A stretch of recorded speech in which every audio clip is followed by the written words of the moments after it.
If you are operating an e-commerce business, you are going to love this episode of the Andrew Ferris podcast. That is because we are talking about a topic that is often referenced, but rarely referenced with real detail, real insight, and that is optimizing the efficiency of your supply chain. I don't talk about it that much because I'm not an expert on this subject, but I do know how much it matters. And so on this episode of the show, I've got Lara Guevara on the show to talk about things like how there are savings in your manufacturing relationships by understanding how shipping works. For example, from shipping from your manufacturer to your 3PL, right? Forward freight. How there's savings related to BlanketPOs. How there's savings related to understanding not just your manufacturer, but your manufacturer's vendors, your manufacturer's manufacturers, right? All of those kinds of things. There is a lot here that you are going to love. We get into inventory forecasting, all of that. And so you are going to love this episode. Lara Guevara is the CEO of More Staffing. You have heard me talk about More Staffing on this show, and perhaps their sister company, daughter company, More Fractional Supply Chain, where they are specifically bringing incredible, experienced Filipino talent to e-commerce businesses. And so, yes, this episode, technically speaking, is sponsored, but I want you to know this episode is not a plug for More Fractional Supply Chain in terms of we're not going to spend the whole time talking about how great their service is. What we talk about on this show is basically what it is that More Fractional Supply Chain looks for to help save and create efficiencies in the supply chain. If you don't know this stuff well, you are going to learn a lot on this episode. Lara really does know this stuff well. She's got deep expertise. She's run supply chains for e-commerce brands. She's seen it from every side, and she's worked with a lot of brands. Like I said, stay tuned, learn a lot from Lara Guevara, CEO of More Staffing and More Fractional Supply Chain. Lara, how's it going? Great to see you, as always. Hi. Good morning from the Philippines, Andrew. And good afternoon or good evening to our listeners. Right. Yeah. It's like 2:30 for me in the afternoon in LA, about 6:30 in the morning for you in the Philippines. And who knows what time it is for people listening to this in their cars or on a walk or whatever it is, So, yeah. How's things in the Philippines right now? How are you doing? Of course, Filipinos started celebrating Christmas last September 1. So we are nearing the actual celebration and everyone is very excited. A lot of Christmas parties on the side and schools are starting to have vacation. So everything is family time at this point. Okay, awesome. Yeah, we're recording here in the middle of December.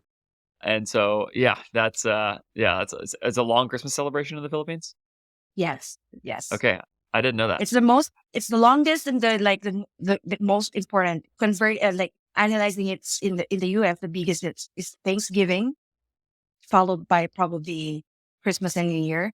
But in here, since September, it's all about Christmas until the Three Kings on January. So it's a very, very long Christmas season.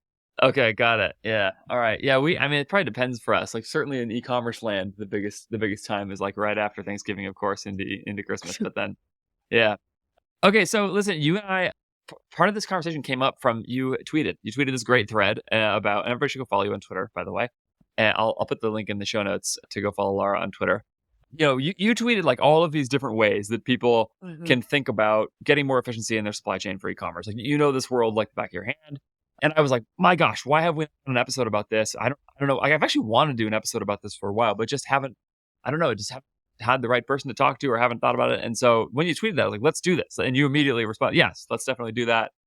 So I don't know where the best place to start is. I think maybe the simple thing to do is to talk about sort of like all the elements of the supply chain that you see as like the top places where the lowest hanging fruit is. Maybe that's the place to start. So when you guys have people come to you who want e-commerce supply chain help, you have part of your service at More Staffing called More Fractional Supply Chain. And so you have people come to you specifically looking for supply chain help. When they come to you, what are the most common, like lowest hanging fruit things that like immediately you're looking for going, I'm pretty sure you probably have some efficiencies to gain here. Like what's top of mind for you? All right. So first and foremost, I would like to start this conversation by saying supply chain is an investment. And there is a return if the team is managed well or if supply chain is managed well. So commonly, we actually, as for your question, we make sure that we first ask their pain points and what are their priorities, their projects that they wanted to move forward first in supply chain because different e-commerce businesses have different priorities. But I would say 75% of our clients would say it is the inventory planning. At the same time, followed by new product development or launching of new products for their campaigns. So when we have these discussions with them during the discovery call, we would see what are the top three things that we can improve on immediately because we want to provide to them an actual return in the first 3 months of working together. And those are savings, sales opportunities, and supply chain risk management. For the savings, we can directly communicate with the vendor for price negotiation, and that's applicable for the cost of the product. And at the same time, this is the most commonly neglected negotiation is the freight forwarder, which is sometimes higher cost than the product itself. So we would start identifying who are your vendors. Are you connecting to the actual manufacturer or a middleman? Because it is very important that we find that direct manufacturer so that we can negotiate with them directly with cost.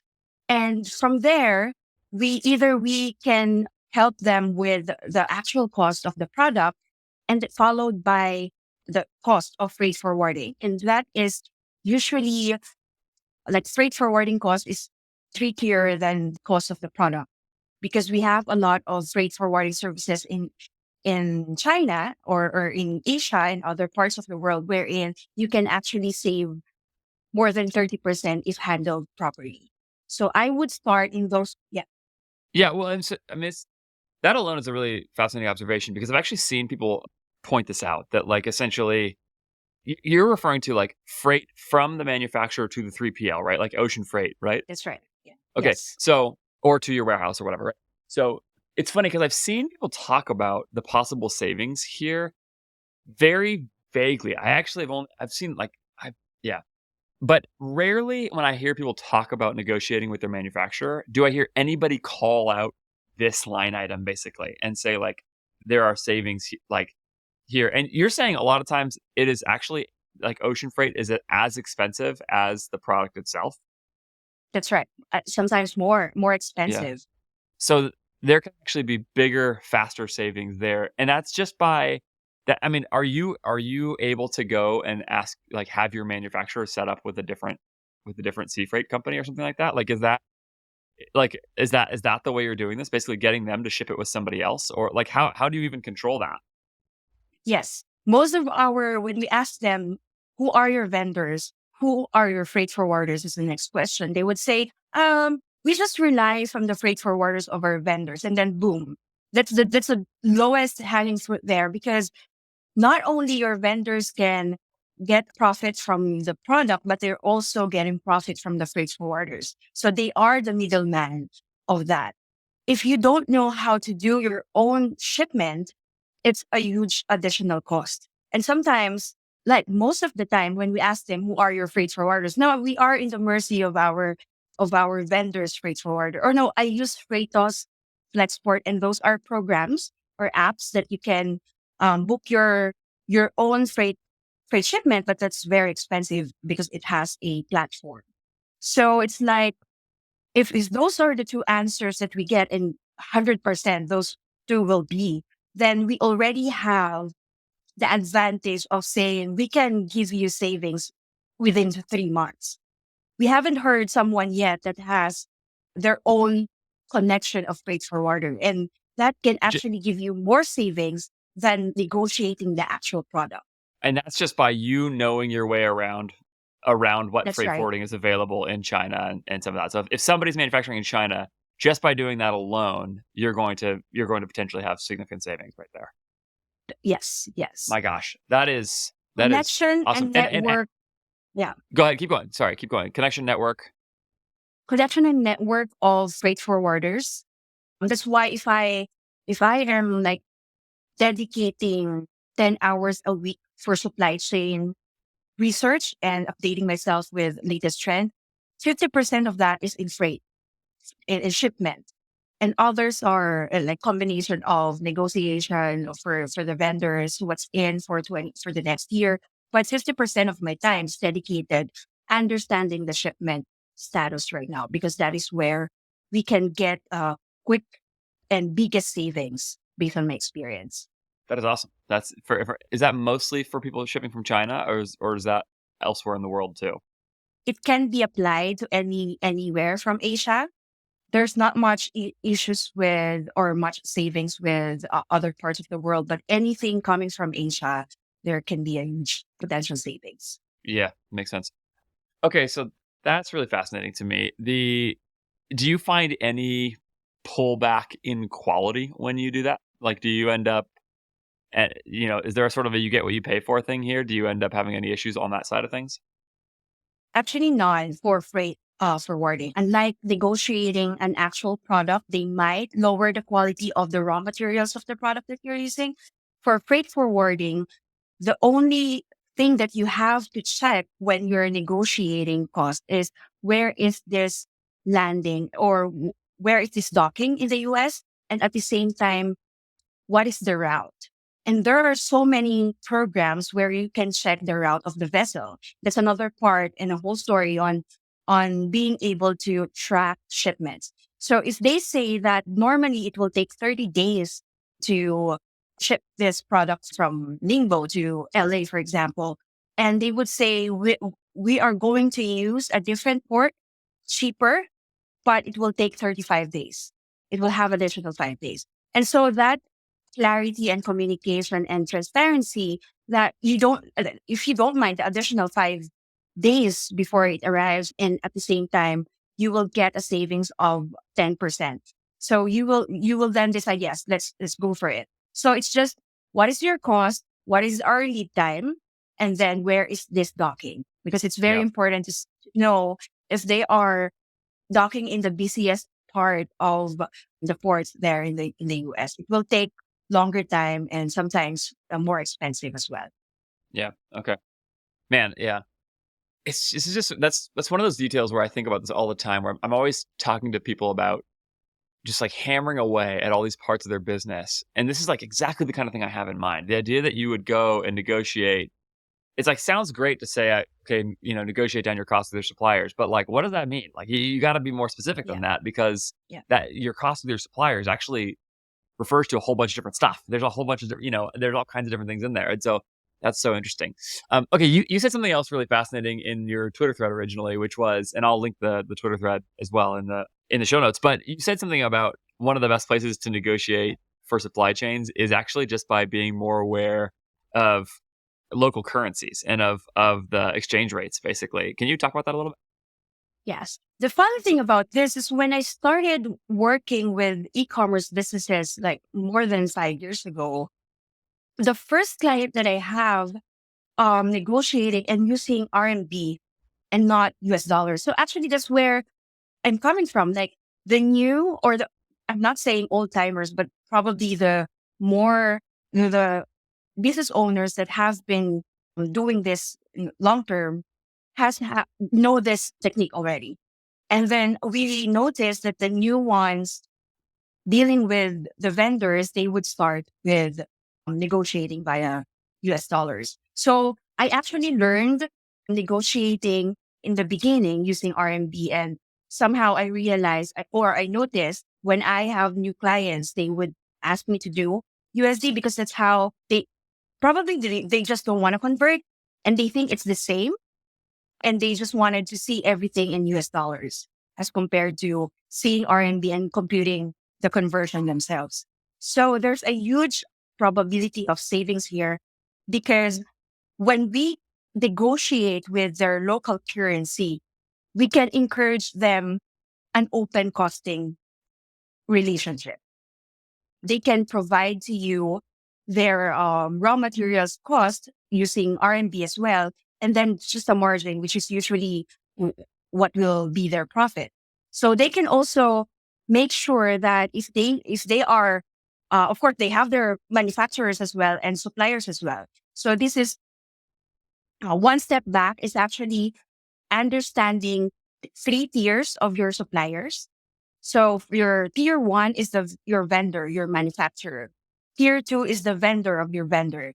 And tier three is a vendor of your vendor of your vendor. So having that That's funny. R&D discussion with them is helping your tier one vendors to negotiate better with their tier two and with their tier threes. So they don't have to monitor exchange rate of USD and RMB. It's faster for them. It's more fair for them and actually for you. And then it will help them give you the true cost of their product. So a lot of advantage there. And the downside, the only downside for you is if you will launch this technique, but you don't have time to monitor this. And so that's why I keep saying this, that if you will do this way of negotiating prices with your vendor, make sure you track US dollars conversion to Chinese yuan, because if not, if we can't see that the dollar will be weaker in the next few days, then you have to let your vendor know that they need to secure their orders to their suppliers before we have a higher conversion rate. So it's just making sure that first, you know when you need to let your vendor know, lock in your price. Lock in your price to your vendors as well, because we will lock in with you. It's like a blanket PO wherein instead of ordering just for the first quarter of the year, I wanted to order for the second quarter of the year or the third quarter of the year. So your vendor there, your manufacturer will also order their raw materials for the rest of the year. And it's like helping your vendor as well to plan their orders ahead. So the savings can be observed not only by you or experienced by you, but also by your vendor. So technically, you're helping them as well. Yeah, that way it's not just you winning at their expense or whatever it is, right? Yeah, that makes sense. Yes. So helpful. I guess it's the same thing I was saying with that last one. It's like when you talk about starting to do some of these things, it's really about understanding every single layer and every single detail of the process. And that's the way you actually end up creating efficiency for yourself. Man, it's so good. What else should I know, or what else should people know about negotiating with vendors on the cost of the goods themselves, like on the cost of the actual product itself? Like, what are are there other efficiencies there for savings? Is there anything I'm not thinking of here besides forward shipping and or forward freight and obviously what you just mentioned in terms of exchange rate and all that kind of stuff? Are there any other key Yep. sort of leverage points in those conversations? Yep. So one I previously mentioned about blanket PO. It's like if we know that the product right now or the raw materials right now is cheaper, we want to secure that and we want to order ahead. But that means you have to also you have a bet you need to have a good cash flow here, because you are advance ordering to get the cheaper price. So But if you don't talk have people yet, through talk people through what a blanket PO is, because I just want to make sure people understand what you're talking about. all right. So blanket POs, usually when we forecast demand planning and inventory forecasting, we order usually in the cycle of 45 days or 60 days. So you are planning your products ahead for 45 days or 60 days. Blanket POs, we wanted to extend that forecasting into a longer term. And we want to see if there's an opportunity of savings in ordering 6 months worth of product instead of 2 months. And then if we see that there's any opportunity there to save, we're going to create purchase order that has the whole quantity for the next 6 months, for example, but there's no delivery date. It's just for your vendor to secure their raw materials as well. That not only in raw materials, is to secure their labors as well, their production capacity as well. Because when you help your vendor plan their productions ahead, you're up for great savings there. And then not only not only they can secure their raw materials at a lower cost, you're also ensured that you will not run out of this product because they have secured their product as well. So Blanket PO is ordering for a much longer time, sometimes for a year, but there's no date on the delivery, and it has an arrangement that you will be sending the dates on the delivery once you have like the usual forecasting timeline that you have. So if you run your forecasting or inventory planning every month, for example, then monthly you will update the vendor on the delivery dates. Yeah, that makes sense.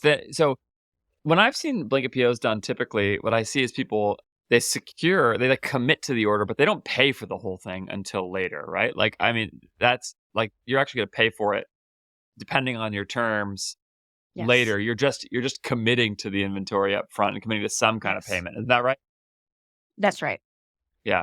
Okay. So you don't have to have the cash on hand to order a year's worth of stuff or whatever. That's not the idea. The idea is that Yes. you just know that you're going to need that much stuff. So like if I was on the inventory, if I was on the demand planning side of this, what I would do is look at, especially for like core products that I know for a Mm-hmm. fact I'm going to sell, right? Yeah, I'm not gonna go place a blanket PO for like a new product I'm launching that I'm not that's sure I was right. gonna do.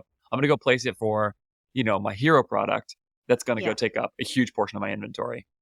that's right. And with regards to payment, usually the arrangement with the vendor is having, like, if you are in the 30/70, like 30% deposit, if you do a blanket PO, you will only do a deposit on the quantity that you want it delivered at a certain period of Yeah, time. Your vendor should be securing their raw materials as well without paying it with the vendors at that time. So yes, you don't have to have the cash flow to pay like the whole 30% for that blanket PO. that makes sense. Is maybe Oh, so actually I cut you off. So blanket PO was one of the places where you thought there was a potential savings for brands. Like if you can commit to the inventory in advance, you can get savings on it, you can lock in the price, all those things. Maybe you even do that relative to the strength of the dollar. If in that particular moment, it might be a good reason to Yeah. do it. But what else? You said you were going to go to some other ones that you thought were some other places for savings in that side of things. Yes, I also mentioned earlier the I knowing your tier 1 to 3 vendors, because Yeah, mostly, like, I can say 99% of the e-commerce businesses know their tier 1, only tier 1 and not tier 2 and tier 3. When you know your tier 2 and tier 3 vendors, you'll have the advantage of letting your vendor know that you know what you're doing as well in terms of net cost negotiations, the confidence that you provide. And at the same time, being able to understand the whole supply chain of your vendor can help you with negotiating price as well. So how would you check and confirm if the price you're getting is valid and it's fair? So it's only because you know the raw materials and the prices of the raw materials as well, and then making sure that you understand how they produce it. So many of vendors in China are using third party factories. So make sure that when you're dealing with a new product, or actually an order, you are dealing with direct manufacturer. And it's hard to know because you're not in China, but there are so many solutions to this. So one is making sure you have a third party quality check team. And that's, I can actually share with you the link of my favorite third party checker in China, for example, China, Vietnam, India, but they will be doing the auditing for you, just to make sure that first they can check if the manufacturing companies are compliant. Many of Chinese, as you know, these Asians, they some are not following, not compliant. So they have to make sure that they are compliant with the salary, working hours, age of the laborers that you're using. At the same time, the real capacity of the plant. Do they have the real capacity if there's a surge in PO? If not, what will be their risk management plan? Do they have partners so that someone can fulfill the orders on their behalf? Third is if it's their real manufacturing plant. So for example, for a price of $300 for doing that whole day audit, you know that your vendor can be trusted and that is really actually doing the actual products that you're yeah, ordering and from that them. that when you say be trusted, that you what it sounds like what you're saying is both to accomplish the work that you've asked them to do and to do it at the quality that you're asking them to do it at, but also to do that without exploiting people, right? Like in terms of That's right. labor laws and some of that, right? Like, Yes. yeah, which I Yes. know is always like that's a concern I've had about working with some manufacturers across the world or some vendors across the world, where it's not like I necessarily think they're definitely doing that. It's just that I know I'm far from it, and so it's Really. hard for me to be Yeah. aware, and I don't want to touch Yes. that if I'm a company. Yeah. It's not what I'm interested in doing. So yeah, that's really cool. So yeah, we will. You can go ahead and give me that when this conversation's over. You can give me that, and I will put the link in the show notes to a third party auditor. It's $300 to go get that Okay. done. Yes, I that's mean, right. that's nothing. That's Yeah. like absolutely go do that. So that's a no-brainer. Yeah. Okay. So the link for that will be in the show notes as well, and so go check that out as well. Okay. So we've covered those two: blanket PO, a third-party auditor. Did you have another one? Did you have another one place to negotiate with for your manufacturers? I have another question if not, but yeah. Understanding your understanding your tier 1 to tier 3 Oh yes, vendors yeah, that's or right. is yeah. Sorry.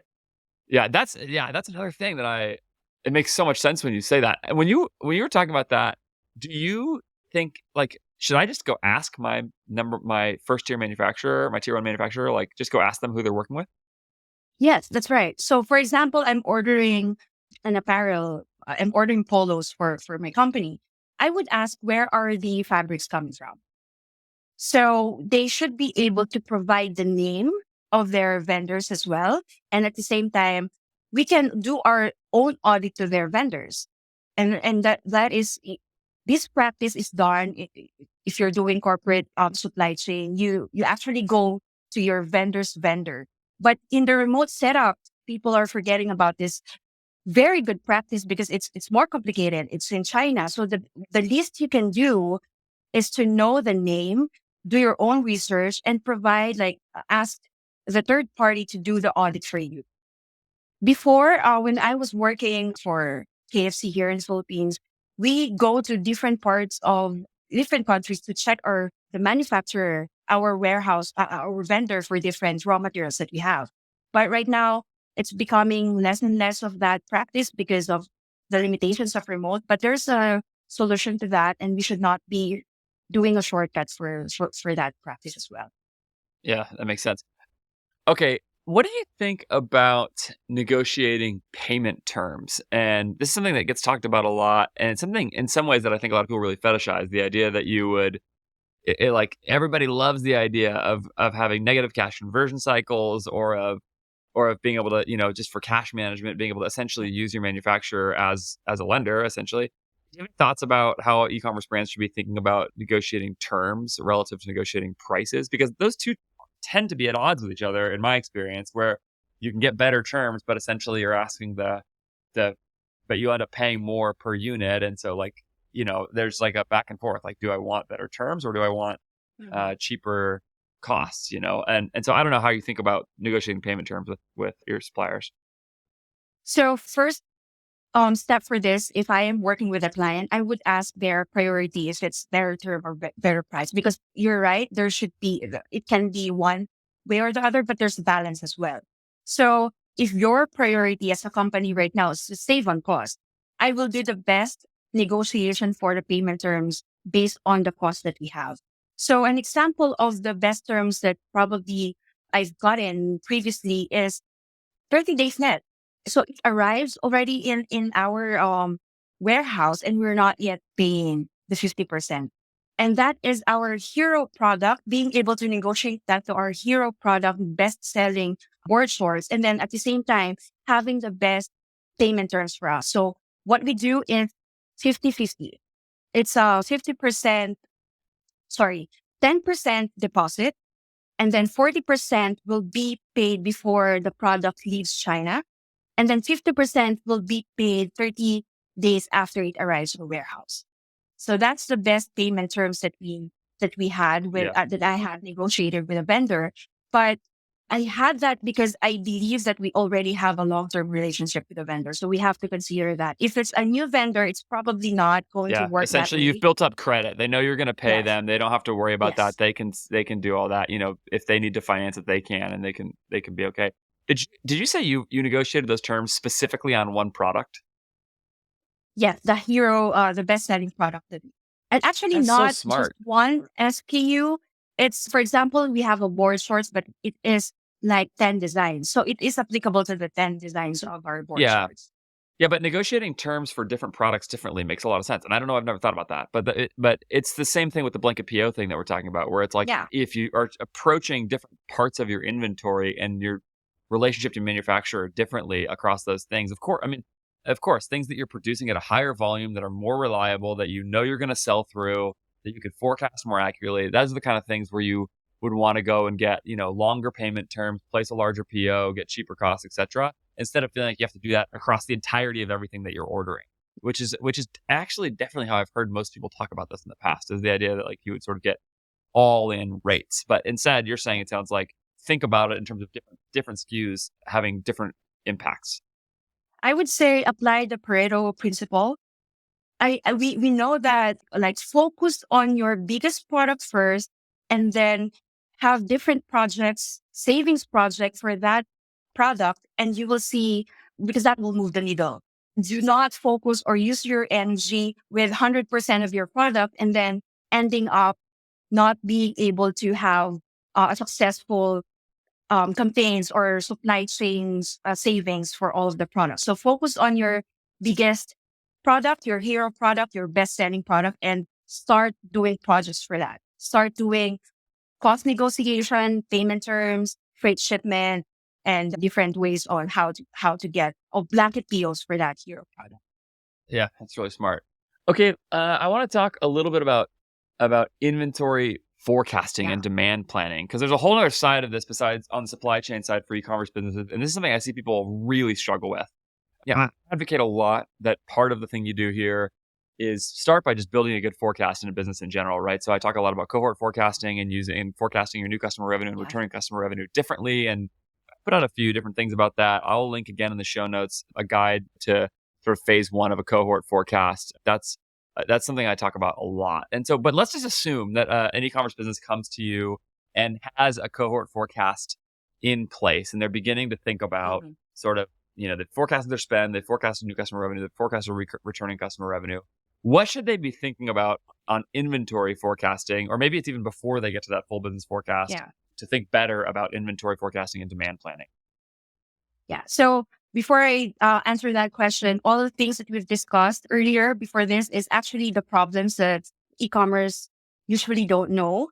And this side, the inventory planning is the problem or the challenge that they know. Yeah. Everybody so when knows we this. ask Yes. them, if we ask them what's your pain point, number one is this.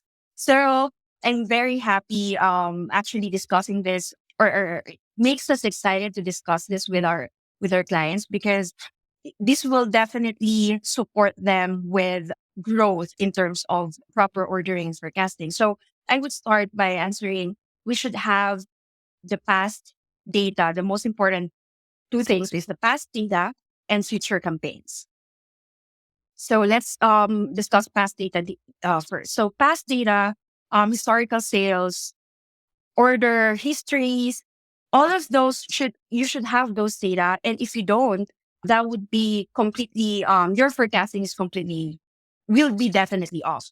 Shopify, for example, is providing this information, and all you have to do is download like your past data. But for PO historical purchase order history, you should have tracked it. Otherwise, you don't have the date and the quantity that you've had, and you can't use this data for your forecasting. So everything should be captured when you are working with supply chain. So I would tell my team members to always have a tracker for everything, like PO tracker, arrival shipment tracker, because all of this data will be used in forecasting in the future. If you go in and work with a new client for fractional supply chain agent, they don't have data at all, we will start creating trackers for them. And then we are going to start using them so that in the future they can use it. But if they have that, it would be very helpful for us to create the template for forecasting and inventory planning. So that is the past data or the other thing that can contribute to a better forecasting. And the next is future campaigns. Once you have the data of your previous sales, is not enough if you don't add your campaign growth or marketing strategies or marketing campaigns aligned or plotted or planned for the next quarter, for example. So we're discussing how much should we, what is our multiplier? If we are to discuss this with our marketing, supply chain and marketing person, if we are going to have a huge marketing campaign for our hero product this Thanksgiving, for example, what is our multiplier? How much percent is our buffer? So having that transparency and communication with your marketing is very important. So again, it's using past data for historical sales and then combining it with future future forecast with your growth and marketing campaigns. There are Let me say something sorry, go about that ahead. really fast, Lara. No, this is so key. And like I've just been with so many brands where I mean, I've actually been on the marketing side of this with a supply chain person just so frustrated with me because suddenly I'll start selling a product. I mean, for all of us who are running Facebook ads, you've seen this happen. You run a new ad that hits on a product that you weren't expecting, and that's great, but inventory doesn't come out of nowhere. So if suddenly, let's say you have 3 products in your business, and product A is your hero product, and product B does fine, and product C doesn't do very much. Well, if you suddenly start running an ad for product C and it crushes, and suddenly product C starts selling a lot more than you expected, that's fantastic, but you are going to run out of inventory. It's going to happen. And so there's 2 approaches to this. One of them is that's okay, actually. You start doing that. Now you know you've got this banked. And so you slow down your sales on your, if you're listening to this podcast, maybe you're running bid caps. Now you take a lower bid cap, you take a higher efficiency, you slow down the sales velocity in that product, and you wait until you restock or whatever, right? But there's another thing here, which is can actually go the other way, which is if you know you have a lot of product A and you plan to keep selling it, and you've placed that BlanketPO, for example, you're committed to the inventory like we just talked about, that means the marketer now has a challenge, which is sell product A. Build your ads, spin your creative wheels on product A. When you're seeding products to influencers, do it on product A. Like all of those things matter. And so however you approach products B and C are going to have to be necessarily down like different conversations. And so especially again, once you've got like the BlanketPO kind of thing or something like that, if you've made a commitment like that we've talked about, now it is part of the marketer's job to just sell a particular product. And you're right. The solution to this is actually very straightforward.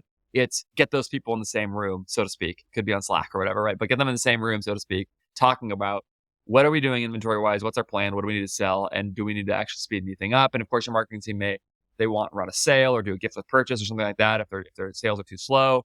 Or let's say your sales are too fast on a product. It might mean getting rid of your sale on that product. I actually just did this with a client. Like that was moving through some inventory too fast. It was working too well. And so they had a BOGO on a bunch of, a product going, and they just took this product out of the BOGO. They just made a thing and said like, nope, can't do buy one, get one on this product anymore. Why? Because they're going to run out of it. And they weren't going to be able to go fast enough. So yeah, I think that's so much of it. And that also means that generally, if you're building a year-long forecast in advance, there has to be some assumption built into that forecast. Like you said, like looking at historic sales velocity across everything and go like, okay, this is what we Mhm. expect to sell.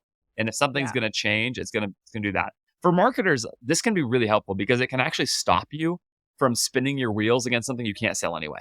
And Yeah. people will otherwise they'll start thinking like, how do I sell a bunch of this product, whatever? Well, if you go put a bunch of creative resources and go plan a photo shoot and all that kind of stuff around a product that you can't move because you don't have enough of it anyway, that was a waste of your money. Don't Yeah. do it. Instead, it allows you to align Right. your resources against your biggest opportunities. Yeah. One report that would help ask your inventory planners about this is your slow moving products. In your slow moving product report, you should see all the details that you need if you wanted to do marketing campaigns so that you focus on those with a lot of inventory and slow moving.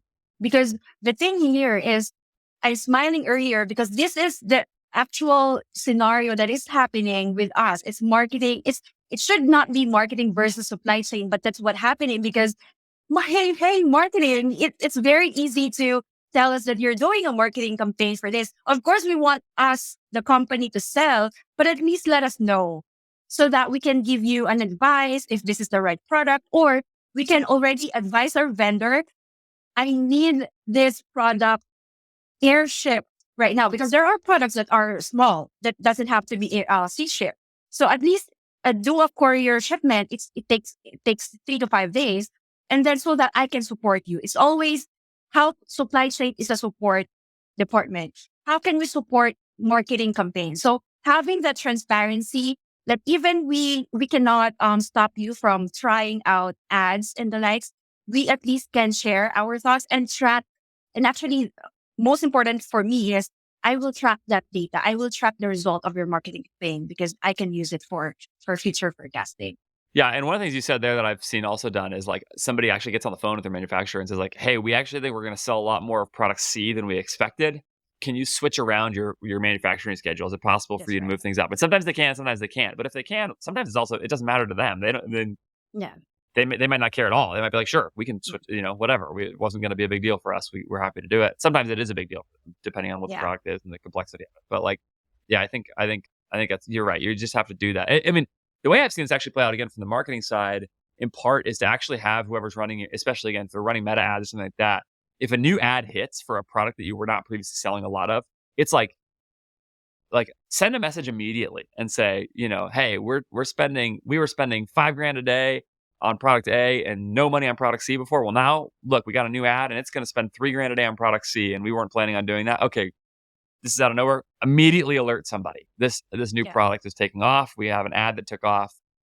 Go tell somebody today, right now. Yeah. Here you go. And then you can decide, okay, we have very little of this. We need to get more right away. Or we have a lot of it. Don't worry about it. Or we have a medium amount. Let's watch and see how it goes, see if this result holds, and if we should react or if we should just kind of carry on, whatever. So, but you just got to notify somebody immediately. Yeah. Yeah. Yeah. The more we know, we are problem solvers. So the more we know, the more we can help solve the inventory issue. So Yeah. that can help Yeah. getting that The other information. thing I'll say here is that, like, the truth is inventory forecasting is impossible. I mean, it's just like for a growing e-commerce business, the error bars are going to be wide on your forecast. They just are. Yeah. Like, it's just Yeah. like, and so the notion of like, oh my gosh, how do we make it so we stop running out of inventory? Well, the answer is like, if you're growing fast, it's going to be pretty hard. Like, do your best, and I bet you guys, Laura, can help a lot with thinking about some of those things with just some good communication. But it's just going to be really, really hard. It's just not that Improving it, simple. but there's no there's no 100%. Like I had a mastermind last night with two inventory planners that we have. So I asked them. So if you last year you sold X number of your hero product, and this year because you sold that last year, this year you doubled it because you know that it will have more sales. But then again, this year you sold everything by November. You don't even have stocks for December. So like, how are you going to measure the forecast that you've done, the inventory planning that you've done for this year? And a lot of contributing factors has to be considered, like again, marketing campaigns. One of the answer that I get earlier that is, I think, going to be helpful, that they use for their company is that they observe the number of new customers. So new customers and repeat customers. And they sometimes, and they use it as a multiplier. So if they have like Yeah, you have to. 50% more from last year, Yeah, yes. right. And so that's one. At the same time, you have to add a multiplier for your campaigns if you're doing a lot of promos for Q4. And then so having that said, are we gonna have 100% forecast? It's basically the answer is no, because what we aim is to make sure that we also balance overstock and understock. If you are going to overstock and your product is what you call seasonal, and you're left with a lot of products for January, and it became all we all know that January onwards is the off peak season for selling, and you're now left with a huge product inventory seeding cash flow in your warehouse. So it's making sure that you have enough, but also having a little bit of a buffer, but not too much that you'll end up with a lot of products in your warehouse that you can sell anyway in the next coming months, which is very, very tricky because from being the busy season of gifting season and then suddenly drop January to March. So that's how it should be. I would say that managing overstock and understock should be always that cost. If the product, I always say, is the product small? Is the product cheap? Is the product seasonal? Can we use it all year round? If the answer is yes, then we can overstock. We for sure can handle and sell it next year. But if it's a jacket for Christmas that is very heavy, very hard to ship from China to US, and then also it's the design is Christmassy, and that's something that we really have to. It's better to get out of stock than overstock than have a remaining for next.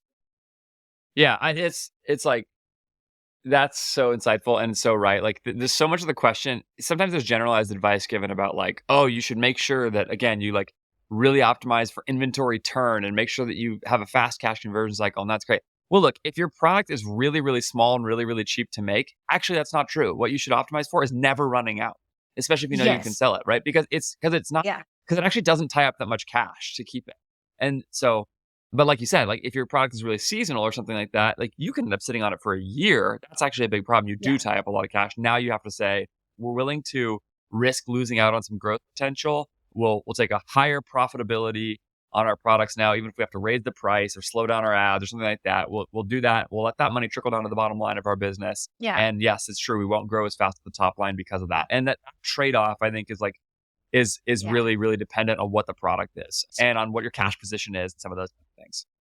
Yeah. So being out of stock is not a sign of failed inventory planning. Being out of stock of a Christmas jacket by November or December is actually a success, which means you have sold all of your Christmas product and you're not left with anything for January to sell, which is probably you'll not be able to sell. But also for the small products that can be sold all year round, out of stock is a sign of failure in forecasting because you shouldn't be running out of those small, cheap products that you have. So again, it's a matter of categorizing your products.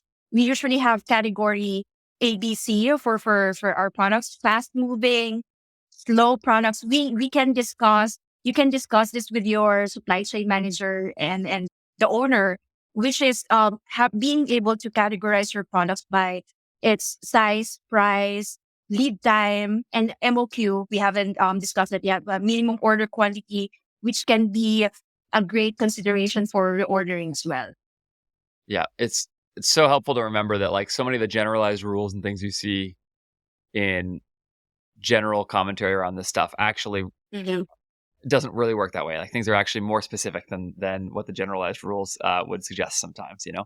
Yeah, yeah. Okay, so talk about more fractional supply chain or about more staffing, really anything here, Lara. I think for the person who's listened to this conversation and is like, oh my gosh, there's so much stuff I don't know, or maybe even they're thinking like, I don't have time to go and do all this Mhm. stuff. It sounds great, but I don't have time.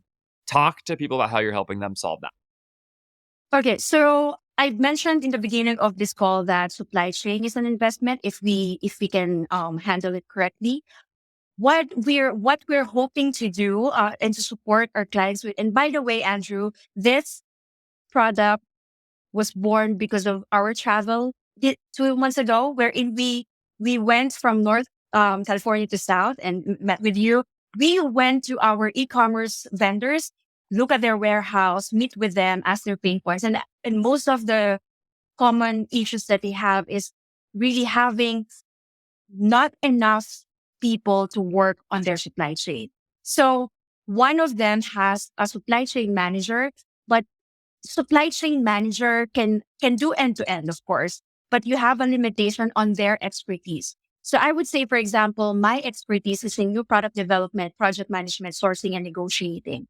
My least is inventory planning. So whenever that's why I mentioned earlier, I have a mastermind with inventory planners because I want to continue learning about inventory planning because that's my least expertise in the end-to-end supply chain. Ideally, you have four members. Demand and inventory planner, which is good in Excel sheet, data analysis, which includes data gathering and data presentation.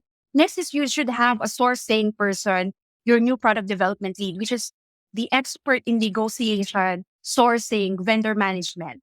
And then third is a support and admin coordinator, which can track your POs, order processing, send your orders, do all the nitty gritty stuff of supply chain.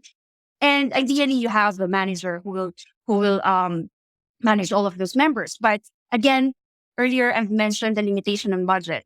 As an e-commerce business that is just starting up, it's 100% impossible to hire for full time at the same time, or even hire for part time in one season. So, what more supply chain is hoping to fractional supply chain that we're hoping to support is give you the expertise of all of those important categories in one service. So we will handle all of those. in like our team will be able to understand and provide you the actual expertise that you need. So, for example, you're needing for this season, focus on inventory planning only. So when we know that your focus is inventory planning, we will be able to support your members with an expert in inventory planning. And if you have a shift in prioritization the next few months, then you can also get the expertise of a new product development and supply chain or sourcing expertise for that. So again, we want to make sure that we can support the end-to-end supply chain by having different expertise provided to you instead of just one person who can do everything. Yeah, that makes so much sense. I think that's great. The combination of being able to do some of these things for a US e-commerce business, both already with the savings of doing this with a Filipino talent, it was already going to be cheaper than hiring that person in the US. And as I always say, when I do our more staffing ad reads and those things, being able to do that while also paying a good wage in the Philippines means that, first of all, it's not exploitative, which is great. But secondly, Yeah. it's also going to attract really good talent, right? Like, I mean, because the value is competitive there, you're gonna find really good people. So there's that. But then on top of that, to be able to do that at a fractional level, et cetera, without having to like bring somebody on and commit to full time, and somebody who's going to come in with that level of expertise across the business and even be able to bend the program to the needs that you have at the time. Again, to me is like a no brainer. I've already recommended more fractional supply chain to one person, to you. And I know you've had at least one meeting, really specifically for a business that was manufacturing in China, and where, we were able to look at it and say like, they wanted some supply chain help, and just to go like you should absolutely go talk to them, and immediately I think was very helpful. So yeah, I think there's like this service to me when you told me about this, Lara, I was like, this is a freaking no brainer for people. If for so many brands, and I talk so often to founders who are especially on that sort of like moving from 1 million to 10 million in revenue, where they're really starting to bring on more help. This is like one of the first things that I would personally be thinking about in my business is like, as I'm starting to show real growth possibilities in it, I'm going to need help with these things. I'm going to need help with inventory planning. I'm Yeah. going to need help with, and these are time consuming. I'm going to need help with planning a lot of stuff. And I'm going to know that we're like, people don't get into e-commerce because they deeply understand supply chain.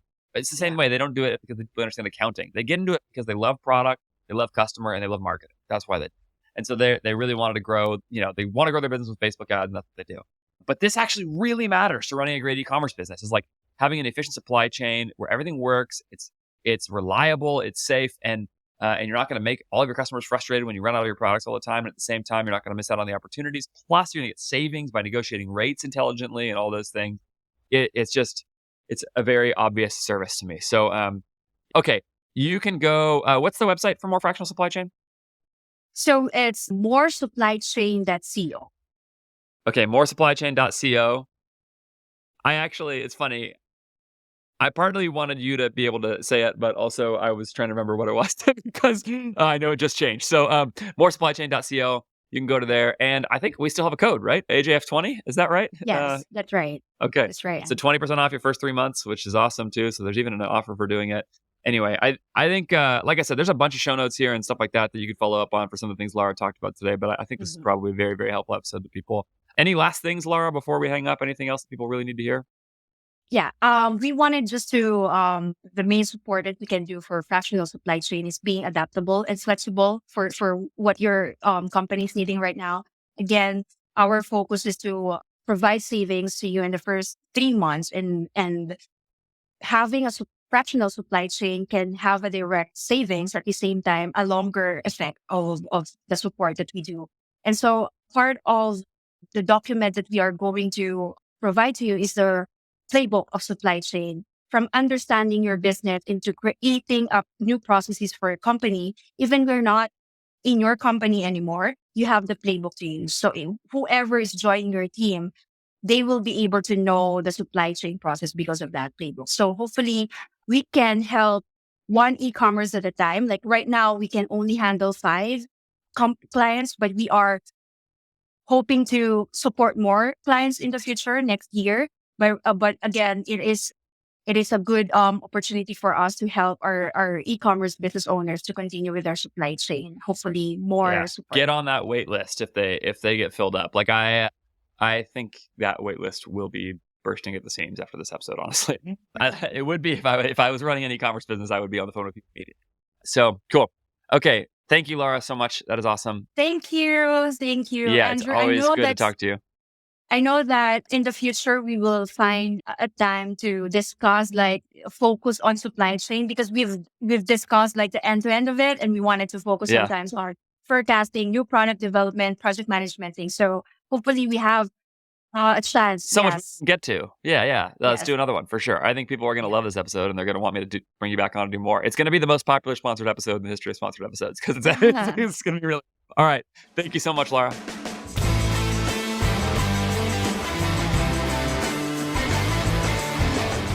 And I told you, right? I told you this is going to be a good episode. I told you would like this. And like I said to Lara at the end, I am fully expecting to bring her back and talk about all the things we did not get to. She told me after we hung up that there was a bunch of stuff related to like inventory planning tools she's working on. And so, yeah, I love her distinction between problems that brands do know they have and problems that they don't know they have. I think it's a really helpful way to break up what's going on with different brands. And so I hope that was helpful to you. I would love to hear from you about this episode. Please email me, podcast@ajfgrowth.com, or reach out to me on Twitter at Andrew J. Ferris. That's where I am. You can also go to ajfgrowth.com for anything that I am doing if you want to see what's going on there.